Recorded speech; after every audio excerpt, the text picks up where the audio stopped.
సినీ యాక్టర్స్తో భారీ ప్రకటన చేయించారు. తరతరాలకు చెరగని చిరునామా అంటూ ఊదరగొట్టించారు.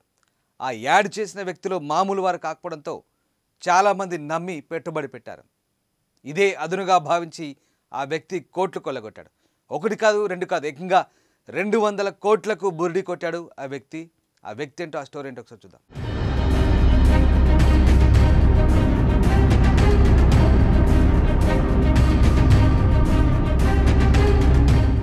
హైదరాబాద్ నగరంలో ఇటీవలి కాలంలో రియల్ ఎస్టేట్ మోసాలు ఎక్కువయ్యాయి. సామాన్య మధ్యతరగతి ప్రజలను బుట్టలో వేసుకుంటున్న రియల్ ఎస్టేట్ వ్యాపారులు వారిని మోసం చేస్తున్నారు. తాజాగా మరో రియల్ ఎస్టేట్ మోసం వెలుగులోకి వచ్చింది. బైబ్యాక్ ఇన్వెస్ట్మెంట్ పేరుతో అమాయకులను నమ్మించి 30 లక్షల నుంచి కోటి వసూలు చేసి మొహం చాటేశారు. దీంతో బాధితులు పోలీసులను ఆశ్రయించారు.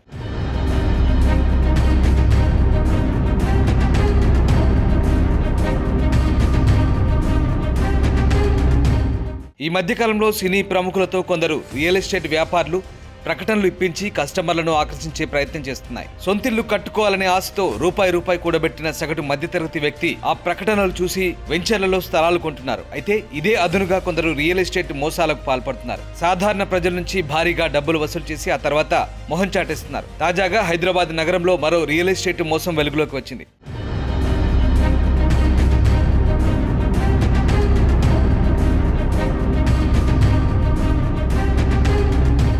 స్థిరాస్తి వ్యాపారంలో పెట్టుబడితో లాభాలు పంచుతామంటూ ఓ రియల్ సంస్థ మోసానికి తెరతీసింది. ప్రజల నుంచి భారీగా డబ్బులు వసూలు చేసి ఆ తర్వాత చేతులెత్తేసింది. దీంతో మోసపోయిన బాధితులు పోలీసులను ఆశ్రయించారు. బాధితుల ఫిర్యాదు మేరకు నగర సిసిఎస్ పోలీసులు కేసు నమోదు చేశారు. సువర్ణభూమి ఇన్ఫ్రా డెవలపర్ సంస్థ ఎండి శ్రీధర్, డైరెక్టర్ దీప్తి తమ వద్ద డబ్బులు వసూలు చేసి మోసం చేసినట్లు బాధితులు ఆరోపించారు. వివిధ ప్రాంతాల్లోని వెంచర్లపై పెట్టుబడి పెడితే మంచి రాబడి ఉంటుందని నమ్మించారన్నారు. బైబ్యాక్ ఇన్వెస్ట్మెంట్ పేరిట 30 లక్షల నుంచి కోటి వరకు వసూలు చేశారంటూ పోలీసులకు ఫిర్యాదు చేశారు. పెట్టుబడి పెట్టిన ఏడాదిన్నర తర్వాత 24% అధికంగా చెల్లిస్తామని సంస్థ ఎండి శ్రీధర్ తమకు హామీ ఇచ్చారంటూ బాధితులు తెలిపారు.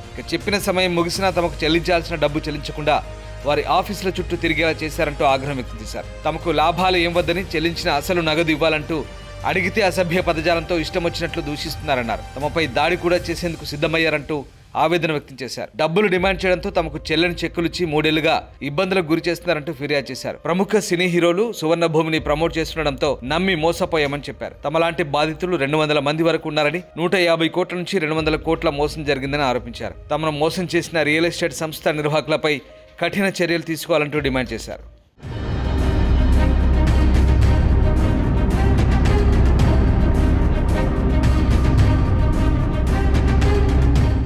అసలైన తొలి వెలుగు. ఫాలో వాట్సాప్ @తొలి వెలుగు official.